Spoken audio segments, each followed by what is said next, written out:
అందరికీ నమస్కారం. అమ్మ మాట అమ్మాయి బాట ఛానల్కి స్వాగతం. తోకచుక్క తరువాయి భాగం చెప్పుకుందామా? సమరసేనుడు అతడి సైనికులు చెట్ల కొమ్మలలో దాగి ఆ వింత జంతువుల పోరాటం చూడసాగారు. సింహాల పాలబడిన ఏనుగు వాటి నుంచి తప్పించుకునేటందుకు నానాయాతన పడుతున్నది. సమరసేనుడి వెంట చెట్ల కొమ్మల్లో దాగిన సైనికుల్లో ఒకడు, సేనాని, మనం పెద్ద చిక్కుల్లో పడిపోయాము. భయంకరమైన ఈ ద్వీపాన్నించి మనం దోచుకుపోగలిగిన ధనరాశులేమున్నవి అన్నాడు. ఆ వెంటనే మరొక సైనికుడు, ధనరాశులా? మనం ప్రాణాలతో ఇక్కడి నుంచి బయటపడగలిగితే అదే 10,000 అన్నాడు. సమరసేనుడు దీర్ఘాలోచనలో మునిగిపోయాడు. లోకమంతటా ప్రజలు నాగరికులై చక్కటి జీవితాలు గడుపుతున్న ఈనాడు కూడా ఈ ద్వీపవాసులు ఇంకా రాతియుగం నాటి దశలోనే ఉన్నారని స్పష్టమవుతుంది. ఇక్కడ ఒక రాజు అని, పరిపాలన అని ఉన్న సూచనలు లేవు. అలాంటి ఈ ద్వీపంలో ధనం ఎలా లభిస్తుంది? సమరసేనుడు ఇలాంటి ఆలోచనల్లో ఉండగా అరణ్యమంతా ప్రతిధ్వనింపజేస్తూ, హే కాలభుజంగా, కంకాళ, రండి రండి అని చతుర్నేత్రుణ్ణి వెతికి పట్టి హతమార్చండి అని ప్రళయ భీకర కంఠస్వరం వినపడింది.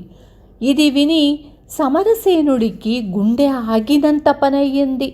అతడి వెంట కొమ్మల్లో దాగి ఉన్న సైనికులు నిలువెల్లా వణికిపోసాగారు. ఆ భయంకర కంఠధ్వనికి దిగువ కొలను సమీపంలో ఉన్న జంతువులు, చెట్లపైనున్న నరవానరాలు చెల్లాచెదురై పారిపోసాగాయి. చూస్తూ ఉండగానే ఆ కొలను గట్టుపై ఒక భయంకరాకారుడు వచ్చాడు. అతడు ఒక చిన్నపాటి తాటి చెట్టంత పొడవున్నాడు. అతడిది ఒంటికంటి చూపు. అతడి 2 కాళ్లను చుట్టుతూ కోరలు చాపి ముందుకు ఉరుకుతున్న కాలసర్పం వెనుక వైపున అతడి తలకు కొంచెం ఎగువగా కదులుతూ వస్తున్న మనిషి పుర్రే.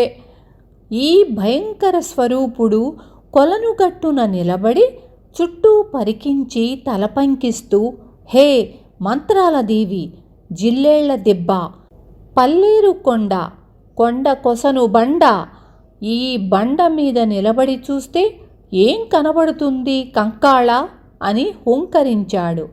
అందుకు జవాబుగా ఆ మనిషి పుర్రె వికటాట్టహాసం చేస్తూ, నట్టనడి సముద్రాన నాట్యమాడే నావ, నావలోపల ధనరాశులు, నావకు బయట కాపలా కాసే నాగకన్య, నాగకన్యను హతమార్చటమే తరువాయి, నావ నిండుగా ఉన్న ధనరాశులన్నీ మనవే అని చెప్పింది.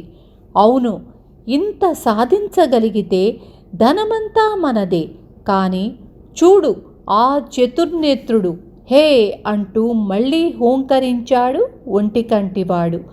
చెట్టు కొమ్మల్లో ఉండి ఈ సంభాషణ అంతా వింటున్న సమరసేనుడికి ఒక వంక భయము, మరొక వంక ఆశ్చర్యము ఒక్కసారిగా కలిగాయి. ఇప్పుడు తామున్నది మాంత్రికుల దీవి అని, ఆ దీవిలో ఒకానొక కొండ కొసనగల బండపై నిలబడి చూస్తే సముద్రంలో ధనరాశులతో నిండి ఉన్న నావ కనపడుతుందని అతడు గ్రహించాడు. అయితే ఆ చతుర్నేత్రుడెవరు? భయంకరాకారుడైన ఈ ఒంటికంటి మాంత్రికుడికి అతడికి మధ్య శత్రుత్వం ఎందుకు కలిగింది? ఆ శత్రుత్వానికి నావలోని ధనరాశులే కారణమా, మరేదైనానా? సమరసేనుడు ఇలా ఆలోచిస్తున్నంతలో మాంత్రికుడు కొలను గట్టు దిగి అడవిలోకి వెళ్ళిపోయాడు. అతని వెంట కాలసర్పము, వెనుకగా మనిషి పుర్రే కూడా వెళ్ళాయి. ఇంతవరకు చెట్టు మీద గజగజ వణికిపోతున్న సైనికులు ఆ ఏకాక్షి వెళ్ళిపోగానే కొంచెం తెప్పరిల్లారు. అందరూ సమరసేనుడికేసి చూశారు. ఇంకా అందరి ముఖాల్లోనూ భయచిహ్నాలు కనిపిస్తూనే ఉన్నాయి. సైనికులలో ఒకడు తడబడుతూ, ఈ ఏకాక్షి గొప్ప మంత్రవేత్తలా ఉన్నాడు. వాడిని వెంబడించే కాలసర్పము మనిషి పుర్రె ఎంత ధైర్యశాలికైనా భయం కలిగించి తీరుతాయి. ఇటువంటి ద్వీపాన్ని ఎంత త్వరగా వదిలితే అంత మేలు అన్నాడు. ఇందుకు తమ సేనాని సమరసేనుడు ఎలాంటి సమాధానం చెబుతాడో అని సైనికులందరూ చెవులు రిక్కించి నిశ్శబ్దంగా కూర్చున్నారు. సమరసేనుడు కొంచెంసేపు ఊరుకొని తృప్తిగా తలాడించి, ఇంతటి భయంకర దీవిలోనూ మనకు ధనం లభించే అవకాశాలు కనబడుతున్నాయి. ఇకపోతే కావలసిందల్లా కష్టాలను సహించే శక్తి, గుండె నిబ్బరం అన్నాడు. సమరసేనుడు సైనికుల జవాబు కోసం చూడకుండా నిశ్శబ్దంగా చెట్టుపై నుంచి కిందకు దిగాడు. అతడి వెనుకగా సైనికులు కూడా చెట్టు దిగారు. ఇక జరగనున్నదేమిటి అన్న ప్రశ్న ప్రతి సైనికుణ్ణి కలవరపెడుతున్నది. ఏ నిర్ణయమైనా చేయవలసిన వాడు సమరసేనుడే కనుక అందరూ అతడికేసి చూడసాగారు.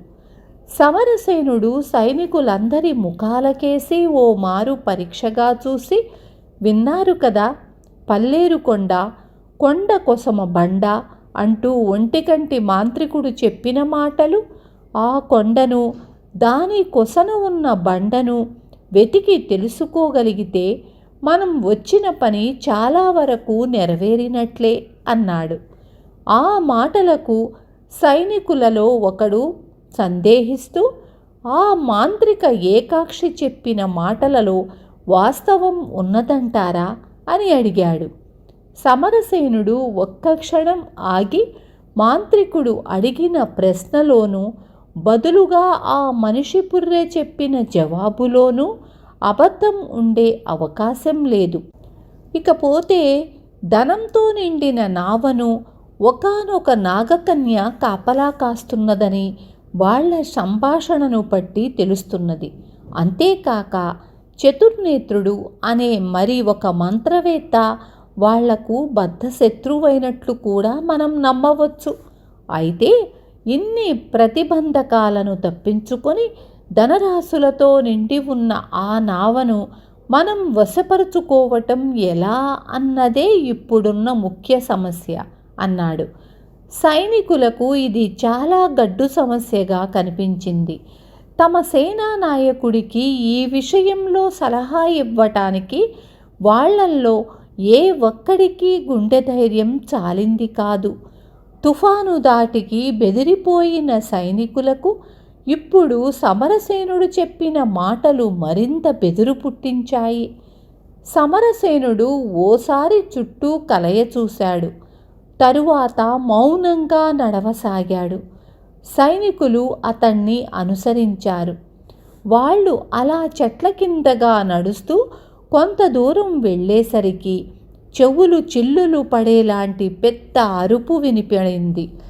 సమరసేనుడు ఆశ్చర్యపోతూ ఆ ధ్వని వచ్చిన వైపుకు చూసేంతలో కారు నలుపు రంగులో ఉన్న గుడ్లగూబ ఒకటి వాళ్ల తలపైగా ఎగురుతూ మనిషి గొంతుతో, చతుర్నేత్ర చతుర్నేత్ర, నరమానవులు, నరాధములు, బహుపరాక్ అని అదే పనిగా హెచ్చరించసాగింది. ఆ నల్లని గుడ్లగూబను, భీతి గొలిపేలాంటి దాని కంఠస్వరాన్ని విని సమరసేనుడు, సైనికులు నివ్వెరపోయారు. పక్షుల చేత మానవ భాష మాట్లాడించగల మాంత్రికుడు ఎంత శక్తివంతుడై ఉంటాడో అన్న అనుమానంతో పాటు వాళ్లకు ఎక్కడలేని భయం కూడా కలిగింది. అంతలో సమరసేనుడికి, సైనికులకు దిగ్భ్రమ కలిగించే మరొక వింత దృశ్యం కనపడింది. అది ఒక వానరం. దానిలో మానవ వానర లక్షణాలు సమపాళ్లలో ఉన్నాయి. అది ఒక చెట్టుపై నుంచి దభీమంటూ కిందికి దూకింది. ఇంతవరకు గాలిలో ఎగురుతూ హెచ్చరికలు పలుకుతున్న నల్లగూబ ఆ నరవానరం భుజం మీద వాలి దాని చెవిలో ఏదో రహస్యంగా చెప్పింది. ఆ వెంటనే నరవానరం సమరసేనుడికేసి, సైనికులకేసి ఓ మారు చూసి చెట్ల నుంచి వేలాడుతున్న తీగల ఆధారంతో ఒక చెట్టుపై నుంచి మరొక చెట్టుపైకి దూకుతూ క్షణంలో అదృశ్యమైపోయింది. సైనికుల్లో ఒకడు నరవానరం కనపడకుండా పోయిన దిక్కుకేసి చూస్తూ, సేనాని, ఇక మనం వెనుతిరిగి పోవడమే మంచిది. ఈ భయంకరమైన మంత్రాల దీవిలో మనం సాధించగలిగింది ఏమీ లేదు. పక్షులను, జంతువులను వేగులుగా ఉపయోగించుకోగలిగిన మాంత్రికుల శక్తి ముందు మన శక్తులు, బాణాలు పూచిక పుల్లలకు కొరగావు అన్నాడు. సమరసేనుడు సైనికుడి మాటలు విని విననట్లు ఊరుకున్నాడు. నల్లగూబ పక్కనే ఉన్న చెట్టు కొమ్మ మీద కూర్చొని చింతనిప్పుల్లాంటి కనుగుడ్లను అటూ ఇటూ తిప్పుతూ అంతా గమనిస్తూనే ఉన్నది. సమరసేనుడు గుడ్లగూబకేసి 1-2 క్షణాలు కాలం పరీక్షగా చూసి ఏదో మంచి ఉపాయం తోచినవాడిలా తల ఊపుతూ పక్కన ఉన్న సైనికుణ్ణించి విల్లంబులు అందుకొని చప్పున దానికేసి బాణం ఎక్కుపెట్టాడు. వెంటనే సైనికుడు, సేనాని, ఆ మంత్రశక్తి గల గూబపైన మన బాణాలు పనిచెయ్యకపోవచ్చు. పైగా దాని యజమాని అయిన మాంత్రికుడికి కోపం తెప్పించిన వాళ్ళమవుతాము. ఆలోచించండి అన్నాడు. సమరసేనుడు బాణం దించకుండానే ఆ సంగతేదో తేలుద్దాం అంటూ బాణాన్ని గుడ్లగూబ మీదకు వదిలాడు. బాణం రివ్వున పోయి సూటిగా గూబను తాకింది. అయితే తన బాణం దెబ్బకు అది గిలగిలా తన్నుకుంటూ కింద పడుతుందని ఆశించిన సమరసేనుడికి పెద్ద ఆశాభంగమయ్యింది. నల్లగూబ తన రెక్కల్లో గుచ్చుకున్న బాణాన్ని ముక్కుతో అవలీలగా బయటకు లాగి దూరంగా విసిరివేసి కర్ణకఠోరంగా ఒక్కసారి అరిచి, ఒరే నరాధముల్లారా, మీరు నన్ను చంపగలననుకుంటున్నారా? ఎంతో గొప్ప శక్తిమంతుణ్ణనుకునే ఆ ఏకాక్షి మాంత్రికుడే నన్ను ఏమీ చెయ్యలేకపోయాడు. అటువంటిది మీరెంత? ఉండండి, కాస్త నిదానించండి. మా చతుర్నేత్రుడు వచ్చి మీ నెత్తురు కళ్ళ చూసే శుభ సమయం దగ్గర పడుతున్నది అన్నది. సమరసేనుడు ఆ మాటలతో తను, సైనికులు ఎలాంటి చిక్కుల్లో పడబోతున్నారన్నది అర్థం చేసుకున్నాడు. అతడు సైనికులను హెచ్చరించి అక్కడి నుంచి వేగంగా పరిగెత్తసాగాడు. కానీ నల్లగూబ వాళ్లను అనుసరించి పైన ఎగురుతూ కేకలు పెట్టడం ప్రారంభించింది. త్వరగా సముద్ర తీరం చేరి పడవ ఎక్కి ఆ భయంకర ద్వీప ప్రాంతాలను వదిలిపోదామని సమరసేనుడు ఆలోచిస్తున్నాడు. కానీ గూబ అరుపులు, మాంత్రికులు అటుకేసి రాగలరేమో అన్న భయంలో అతడు దారి తప్పి అరణ్యంలో చాలా దూరం వెళ్ళిపోయాడు. ఒకచోట స్థిమితంగా నిలబడి తాను ద్వీపంలో ఏ ప్రాంతాల పడవ నుంచి దిగింది ఆలోచించుకోవటానికి అవకాశం ఇవ్వకుండా నల్లగూబ సమరసేనుణ్ణి, సైనికులను వెంటాడుతూ కర్ణ కఠోరంగా అరుస్తుంది. మనం దారి తప్పాం. అందుకు తోడు ఈ దీవిలో ఉండే ఒకానొక మాంత్రికుడికి విరోధులమయ్యాము. ఈ పరిస్థితుల్లో మనను కుండలినీదేవి తప్ప మరెవ్వరూ కాపాడలేరు అన్నాడు సమరసేనుడు. సేనాని, మనం ఏ విధంగా అయినా ముందు ఈ నల్ల గుడ్లగూబ దృష్టి నుంచి తప్పించుకుపోవటం క్షేమం అన్నాడొక సైనికుడు. సమరసేనుడు జవాబివ్వబోయేటంతలో కాలభుజంగా కంకాళ అంటూ అరణ్యమంతా ప్రతిధ్వనించే కంఠస్వరం వినపడింది. ఆ కంఠస్వరం వింటూనే చతుర్నేత్రుడి వేగు అయిన నల్లగుడ్లగూబ చెట్లపై నుంచి అరుస్తూ ఎగిరిపోయింది. మాంత్రికుడి గుడ్లగూబ పీడ విరగడైందని సంతోషపడుతున్న సమరసేనుణ్ణి, సైనికులను మరొక వైపు నుంచి ఏకాక్షి మాంత్రికుడి కంఠధ్వని భయకంపితులను చేసింది. వాళ్ళు ఉన్న చోటును కదిలి కాలి సత్తువ కొద్దీ పరిగెత్తసాగారు. విన్నారు కదా. రేపు తరువాయి భాగం చెప్పుకుందాము.